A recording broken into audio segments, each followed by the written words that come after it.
Garīgo lietu padomi premjers nebija sasaucis jau daudzus gadus. Lai gan es lasu nolikumā, ka ir paredzēts, ka katru ceturksni tiktos garīgo lietu padome. Kas bija par pamatu, lai sasauktu šo sanāksmi? Šo sanāksmi sasaucām, jo bija arī vēstule no konfesiju pārstāvjiem, bija vairāk jautājumu, ko viņi vēlējās pārunāt. Tāpat arī mēs pagājušajā gadā, atsaucoties uz vairāk konfesiju vēstuli, piešķīrām papildus finansējumu sakrālā mantojuma saglabāšanai. Manuprāt, bija pagājis ilgs laiks, lai mēs arī vienkārši satiktos un izrunātu tās lietas, kas varbūt ir katram uz sirds. Un ilgi jau, kā jūs arī minējāt, tāda nebija sanākusi kopš 2019. gada. Un mēs pastarpināti, protams, ar konfesijām atsevišķi daudzus jautājumus esam risinājuši, bet, kā atzina šodien arī paši garīgo lietu padomes pārstāvi, arī viņi šobrīd jūtas, ka viņi šādā sastāvā var kopā darboties. Un vienojamies, ka meklēsim arī vēl aktīvākas sadarbības formas, varbūt nevienmēr tiekoties ar ministru prezidentu, bet strādājot arī tādā nozaru un pašu garīgo padomu starpā.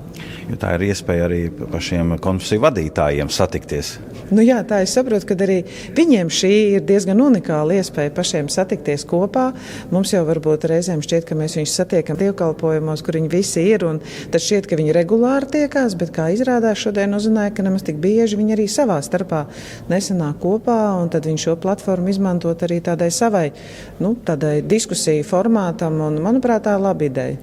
Garīgo lietu padome ir konsultatīva padome. Kurš kuru konsultē? Es domāju, ka mēs šodien pārunājam daudzus jautājumus, pieņemsim par civilo aizsardzību, par krīžu pārvarēšanu, par mūsu valsts aizsardzības dienestu bija jautājumi, tāpat par izglītību.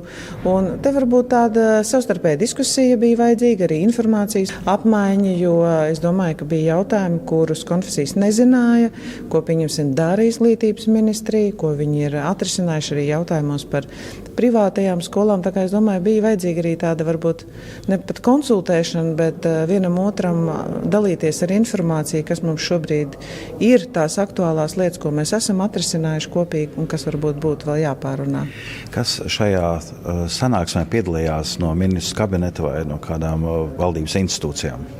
Tieslietu ministrija ir sekretariāts, kas arī ir ministru prezidentam palīdzoši, kas organizē, palīdz arī visu vēstuļu formātu. Tad es biju uzaicinājis klāt arī izglītības ministri un kultūras ministri, jo kultūras ministrija pārzina sakrālā mantojuma jautājumus, un arī mēs jau esam valdībā pārunājuši, kādā veidā, ja būtu kāda krīze, mēs palīdzētu mūsu kultūru vēsturisko un sakrālo mantojumu saglabāt. Zināju, ka izglītības jautājumi noteikti būs svarīgi, un paaicināju arī jauno krīzes vadības centra vadītāju Arvi Zīli, jo, manuprāt, ir ļoti svarīgi, ka mēs arī šajos ģeopolitiskajos apstākļos pārunājam arī ar baznīcu vadītājiem, kā viņi redz savu iesaisti krīžu pārvarēšanā un kā mēs varam izmantot viens otru resursus. Ja. Šis padomes nolikumā lasu, ka tās uzdevums ir arī izstrādāt priekšlikumus sabiedrības audzināšanas jautājumos, lai sabiedrība atjaunotu morāli ētiskās vērtības. Vai kaut ko arī tādu skārāt šodien? Jā, mēs pārunājam, kā panākt ieinteresētību arī mūsu jauniešos vispār par izglītības saturu un ne tikai par garīgo saturu, bet vispār kā vairāk arī noturēt jauniešu uzmanību. Un, pieņemsim, izglītības ministri izstāstīja arī mūsu konfesiju pārstāvjiem, ka mēs jau no 1. līdz 6. klasē esam ieviesuši, ka mobilās ierīces neizmanto skolās, un ir vairākas mācību iestādes, kas līdz 9. klasē neļauj to izmantot. Un, respektīvi, kopīgi arī domājam par to, kā palīdzēt mūsu jauniešiem šajā ļoti trauksmēnējā un tādā digitāli, es teiktu, trauksmēnējā laikā. Vai jūs runājat, kad nākamo reizi tiksieties šādā sastāvā? Visi vienojās, ka viņi paši savstarpēji nevarētu biežākā reizi ceturksnī sanākt, un tas nebūtu laikam prātīgi mēģināt satikt arī premjeru. Acīm redzot, nolikumā ir ļoti bijusi liela, vēl toreiz varbūt laika līnija, bet šobrīd pie tās ārpolitikas politikas, kāda ir šobrīd premjeram, ir skaidrs, mēs visi vienojamies, ka reizi gadā varētu varbūt premjera līmenī tikties, bet mēs meklēsim formātus, kā pati šī garīgo lietu padome savstarpēji risina jautājumus, konsultējas viens ar otru, veido varbūt arī viedokli un tad runā ar attiecīgiem nozarministriem. Tieslietu ministrija uzņēmās arī koordinēt šos jautājumus. Izdomājam, ka uzreiz ar dokumentiem neiesim, ar birokrātiju neiesim, bet pamēģināsim dzīvē, kā tas strādā, lai visas puses saprot, vai tas viņiem der. Un tas būtu ļoti labs veids, kā turpināt arī tādā ikdienas situācijā ātrāk nonākt pie kaut kāda jautājuma atrisināšanas. Jautājums, vai nepietiek ar to, ka būtu tādas privātas tikšanās vai konsultācijas, vai vajadzīga šāda institucionāla padome? Vai tas, teiksim, veicina caurspīdīgumu, vai ir vēl kādi citi iegūmi no tādas padomes?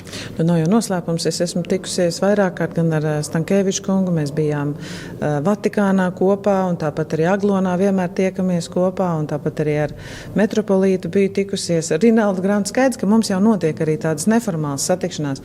Bet es sapratu šodien arī no garīgo lietu padomi pārstāvjiem, ka viņi grib tomēr arī šādu pašdisciplīnu arī viņu starpā un varētu savu uzmanību veltīt tiešām tādiem ļoti būtiskiem jautājumiem, pašiem satiekoties un tad arī formulējot šo viedokli, varbūt tad, kad ir kaut kas ļoti aktuāls, risināt arī kopā ar ministru prezidentu. Tā kā šis formāts noteikti paliek, bet turpināsim arī neformāli tikties.